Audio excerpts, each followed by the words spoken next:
mixture in the shape of a part of a spherical shell. If the mass of the glass unit is m, that determine the tension T in each of the three chains. Sara na yan, mass lang yung given. Tapos tatlong chain. Ibig sabihin, yung chain na yan ay equally space, no? So, syempre, pantay-pantay yan, ano, yung pag hinila mo yan dito sa taas, no, tapos yung weight niya pababa, yung tension nito, ng tatlo, na cable, equal yan, no? So, kasi syempre, vertical lang naman yung binubuhat niyan. So, syempre, ano yung gagamitin nyo? Forces, vertical along Z na lang. Kasi yung forces along X niyan, or yung X and Y, magtatama na yan, di ba? Kunyari, mag-moment ka dito. For example, ito, yung vertical component niyan, tsaka ito, yung horizontal component, papunta na sa center. So, parang mag-elimination lang sila, no? Wala nag-aano sa horizontal force. Pero yung vertical, no? Meron yan. So, para mapadali kayo dyan, paano masasolve ng maayos yan, kukunin lang natin yung vertical component ni tension. So, ito yung tension natin, di ba? Ayan. Tama? So, ito yung tension natin sa chain. Tapos, ito, T. Assume natin na Z-axis yan. So, TZ. Tama? Tapos, kapag tinignan mo kasi yan sa front view, makikita nyo ganito yung sa front view, di ba? Ito yung top, which is, meron lang siyang radius na R. Imagine.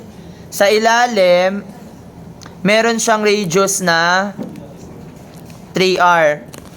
Nakita? Tapos, ito yung length ng chain. Na-imagine? Nandiyan na yung tension ng chain. Tapos, di ba meron niyang vertical component? So, nandito si TZ. Tapos, nandito si TXY. No? Na-imagine? Sa front view, pag tinignan nyo siya sa front view, engineering drawing, sa front view na, makikita nyo yan. Ngayon, ilan lang yung makikita nyo, di ba meron pa yan dito na isang tension. Tapos meron din dito isang tension, kung di ako nagkakamali, no? Parang ganyan yung makikita nyo sa, ayan. So, ilang TZ yung makikita natin? Tatlo, no? Tatlo kasi yung tension eh. Tatlo yung tali, di ba? Okay. Ano yung weight? Di ba nandito yung weight, which is yung mass times the gravity, no? mg. This is mg. So, ano yung gagawin natin? Using summation ng forces, vertical is equal to 0. So, we have 3tz equals to mg. So, yung tension sa Z is equal to mg over 3. O, tension at Z pa lang yan. Eh, ang kailangan natin yung tension. Sir, paano kukunin yung components ng tension natin? Ito, ano kaya yung slope nito? Ng tension natin? Ano yung height? Di ba 4R? Na-imagine na kita? Ito yon yung 4R. Tapos, ano yung horizontal component niya? Yung vertical, meron na siyang 4R. Tama? Ano yung horizontal? Hindi siya 3R. No? Kasi hanggang dito lang yung kailangan natin. Ito lang yung slope, no? So, kung 3R sa ilalim, R sa taas, ito ay 2R. Bakit 1.5? Di ba ito lang yung kailangan natin? Sayang, muntik nang tumama. Ito lang yung kailangan natin, di ba? Na slope. Na imagine, this is 4R. Ito, ano to? 2R. Bakit naging 2R? Kasi di ba 3R to? O, tapos may R ka sa taas. O, ano to? This is 2R and R. Di ba puro letter lang? O, ano yung hypotenuse niyan? Ano, itanong mo? Ano? Bakit naging 2? Okay na? Bakit naging 2R? Ulit. Di ba ito center yan? Ito yon, yan nasa center. Tapos, ang radius nito, 3R. Radius nito, R. Di ba pagka kailangan natin yung slope, ratio, and proportion sa triangle? So, this is 4R. Ito, ano yung length niya? 2R. Sumbong ko kayo sa intervention for calculus. 3R minus R. Nasa R yung quartal.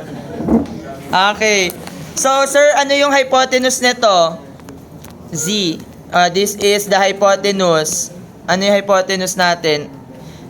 Z na lang. So, Z squared or the square root of 4R squared plus 2R squared. So, simplifying, we have the square root of 4 squared. 16. 16R squared plus 2 squared. 4R squared. Factor out R squared. So, magkakaroon 16 plus 4, 20. So, ano yung Z? Square root of 20 R. Tama ba? So, ano yung hypotenuse nito? This is square root of 20 R. Ano yung component ni TZ? Di ba ang TZ natin is equal to, ano yung Z component ng T? Saan nakaparallel yung tension natin na TZ? Di ba ito yung TZ? So, 4R over hypotenuse over the square root of 20R. Cancel lang si R. Therefore, magkano yung TZ natin? TZ is equal to T multiplied by 4 over square root of 20. Or the tension is equal to TZ multiplied by square root of 20 over 4. Bakit naging ganun? Cross multiply lang, no? Tapos i-divide by 4. So, magkano si TZ? Ito, di ba yung TZ natin? So, that is mg over 3. So, the tension is equal to mg over 3 multiplied by the square root of 20 over 4. Simplifying. So, ang tension natin ay, pakikalculate lang, square root of 20 divided by 4 or divided by 12 na lang. Square root of 20 divided by 12. Magkano yun? 0. Kano ba? 0.37.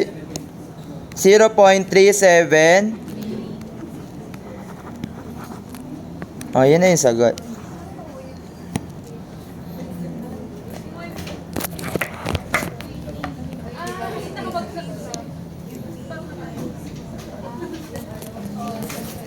So, actually similar lang siya nung discussion natin ng components ng force, di ba? Alin yung Z? Ito yung hypotenuse na. Summation ng forces vertical. Z, pwede naman Z, gawin natin. Summation ng forces along Z. Ayan, forces along Z. Pero okay lang kasi vertical naman tayo nag-consider. So, yan lang yung sagot. Walang value, no? Letter. Vertical components, no? Alas 2 na. Makakatapos na tayo ng isang topic. Anong break?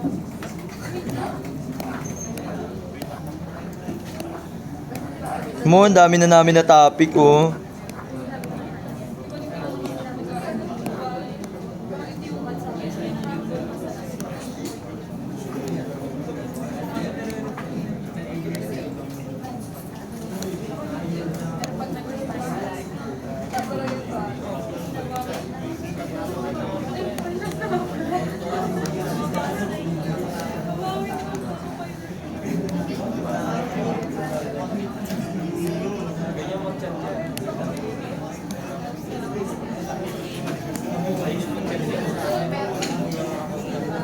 Kahit na tayo